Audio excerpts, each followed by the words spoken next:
E aí, pessoal, meu nome é Otávio Zordan, sou aluno de Engenharia Mecânica e Aeronáutica do terceiro período. E para minha inscrição do PET, vou falar um pouco sobre o uso de Python em algumas aplicações. A ideia é fazer algo bem dinâmico, eu trouxe vários exemplos.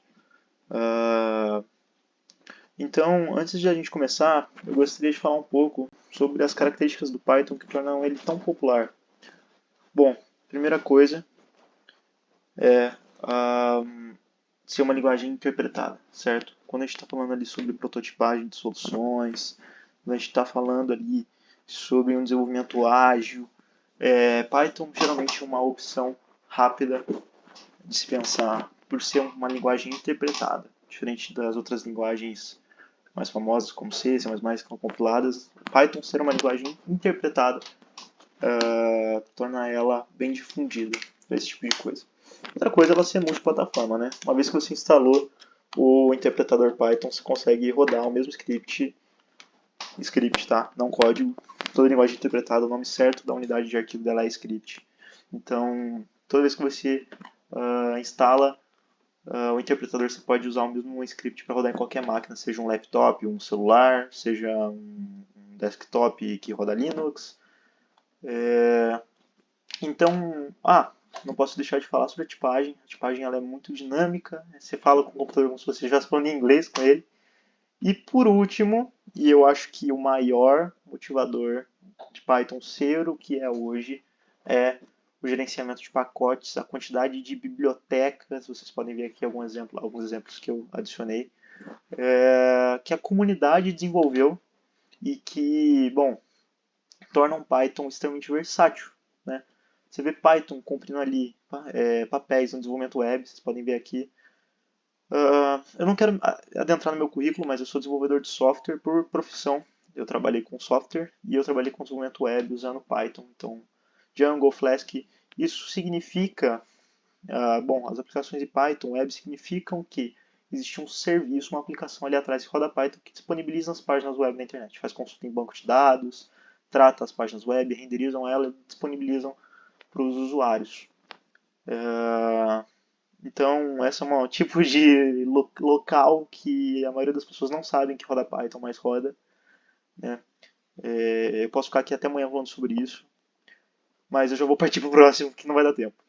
Ciência de dados, obviamente, os pacotes de Python para ciência de dados são extremamente versáteis. Suponho que vocês já devam ter trabalhado com NumPy, Pandas. Então, Python tem uma ótima otimização para tratamento de dados, né? Por mais que ainda é um pouco mais lento que C e outras linguagens, a quantidade de bibliotecas torna muito fácil. Aprendizado de máquina, nem se fale. Os cores já estão todos prontos, é só aplicar. Vocês vão ver que eu trouxe bastante exemplos de aprendizado de máquina, porque é o que está em alta hoje. Simulação, CFD, automação, interfaces gráficas, né, sobre o cross-platform, esse TK-Inter, né, ela é uma biblioteca compatível com qualquer coisa. Você pode fazer um aplicativo mobile usando Python, certo? Então, Python, pelo apoio da comunidade, por essas quantidades de bibliotecas e pacotes que a gente já tem, torna fenomenal. Você consegue fazer quase qualquer coisa com Python. Eu posso ficar aqui até amanhã falando. Tem PyFem para análise de elementos finitos, tem PyDie para controle, né? Aqui trouxe um exemplo que é um código que eu fiz com o meu trabalho de conclusão de curso do CSIFT, que é um curso feito nas férias da Universidade de Harvard de Ciência de Computação. São 8 semanas, eu cursei online, obviamente. São 8 semanas de curso e, bom, nessa aplicação, que vocês podem assistir o vídeo no YouTube aí da submissão, você entra com o código de um aerofólio, ele traça todas as características aerodinâmicas daquele aerofólio usando Python, um método analítico, né? Então ele traz a polar de arrasto, traz o perfil do aerofólio, traz a distribuição de pressão, velocidade de Mach crítico, tudo isso. O CSIFT é um curso muito completo, sugiro que vocês procurem depois.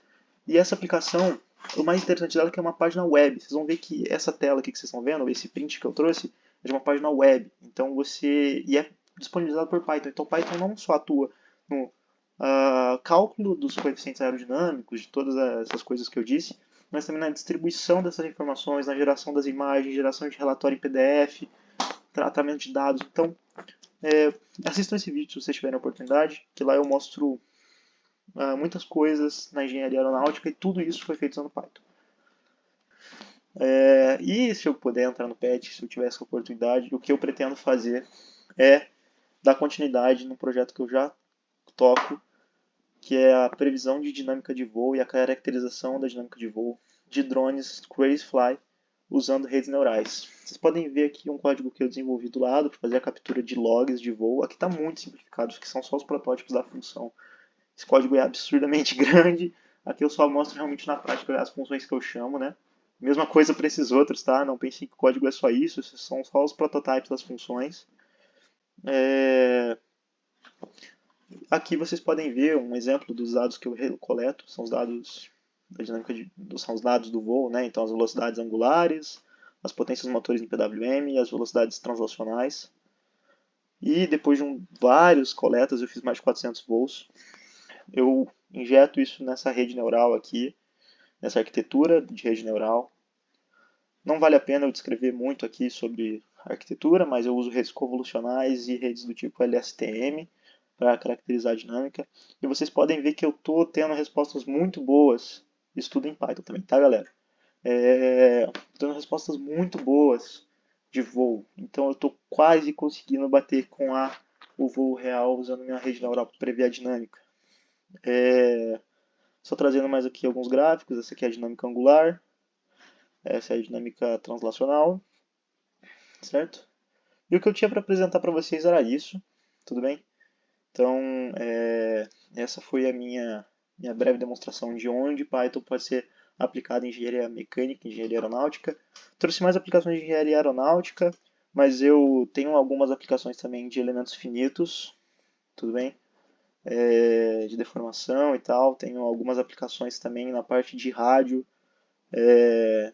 Eu sou técnico em telecomunicações. Durante a época que eu estava lá, eu trabalhei num projeto de um Software Defined Radio para determinar a posição de voo, o azimuth de um avião.